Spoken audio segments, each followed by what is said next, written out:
Hi, good morning. முட்டை குழம்பு பார்த்துடலாமா? நான் ஒரு தக்காளி பழம், ஒரு பல்லரில் பாதி, ஒரு பச்சை மிளகு இவ்வளோ எண்ணெங்கடை விட்டு தாளித்து வதக்கி வச்சுருக்கேன்.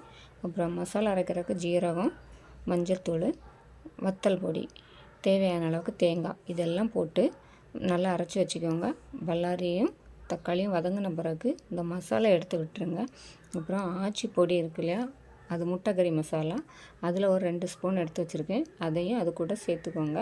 தேவையான அளவுக்கு உப்பு போட்டுக்கோங்க. கொஞ்சம் தண்ணியும் சேர்த்துக்கோங்க.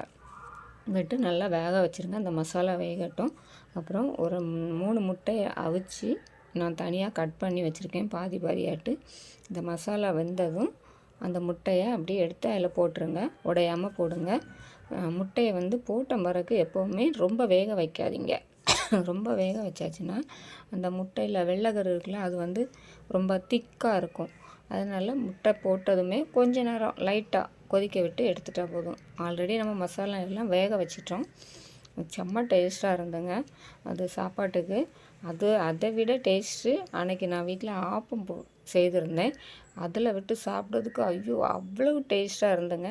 நீங்களும் வீட்டில் ட்ரை பண்ணி பாருங்கள். ஓகேவா? பாய், see you.